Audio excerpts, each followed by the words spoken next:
Let's spend a few moments on the Waccamaw River. In this section near Pawleys Island, it is situated close to plenty of activity, but out on the water, that seems very far away. It's a nice escape from some of the hecticness. It's a great way to spend a Saturday afternoon or morning, that's for sure.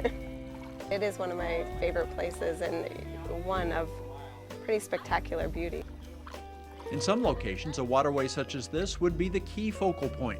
Here, however, it is overshadowed by the nearby Atlantic Ocean and the beaches that draw millions each year. When people think of our community, they think of our beautiful beaches, but we've also got these amazing rivers for people to take advantage of as well.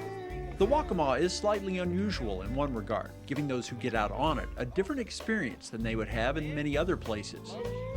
It's a blackwater river, and what that means is there are tannins in the water from decaying leaves that give it a tea-like color.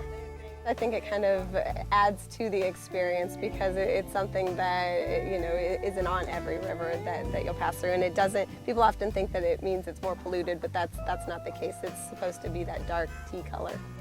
Staci Williams is a fan of the river, but she has also been employed by American Rivers to establish what is called a blue trail on the Waccamaw. Think hiking trail, only on water. That's exactly how we describe it. We say it's the water equivalent of a hiking trail. People are going to get out on the river anyway, but establishing a blue trail is seen as a way to promote and encourage that sort of activity.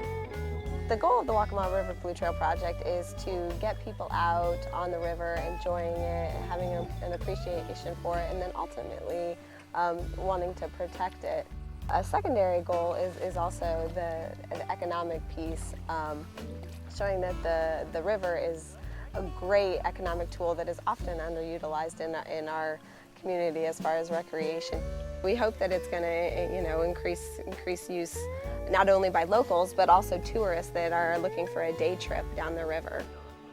The source for the Waccamaw is Lake Waccamaw in North Carolina. It flows 40 miles until it hits South Carolina. It's that section that lies in the Palmetto State that is being established as a blue trail. The Blue Trail project goes from the North Carolina-South Carolina all the way to Winyah Bay, so that's 100 miles. One of the stated goals of developing the Blue Trail is to protect the river.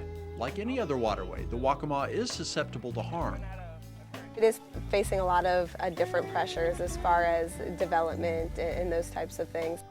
Really focusing on developing in a sustainable way that's going to protect this great resource that we have is one of the reasons why we picked this river.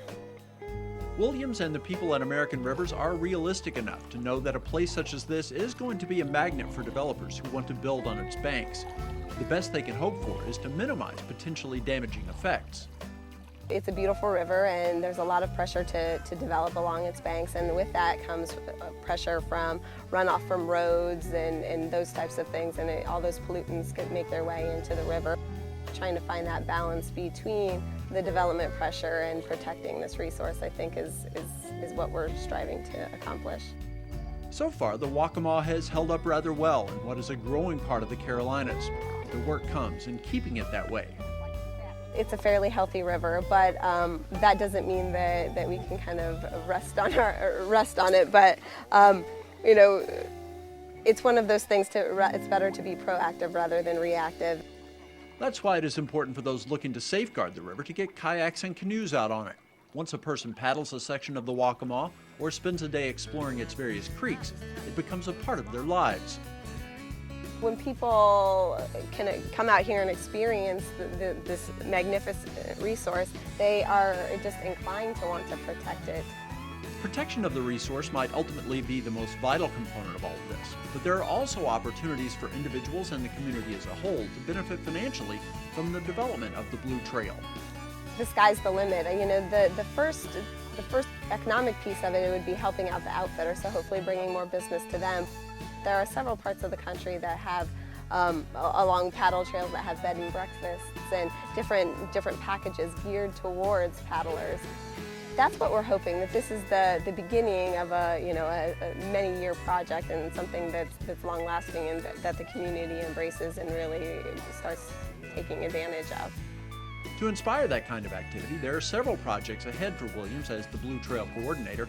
The first will come this summer with the production of a waterproof map showing the Waccamaw and all its different channels and tributaries. It will detail, different routes and all the different creeks so people feel safe and secure, paddling it without fear of getting lost. And then the next phase will be an online interpretive guide that talks about all the unique natural and cultural and historical resources. Those elements should make the Blue Trail an even more valuable asset for the Waccamaw River and go even farther in ensuring that it will be an inviting spot for future generations. It really is a special place and one that needs to be protected and enjoyed.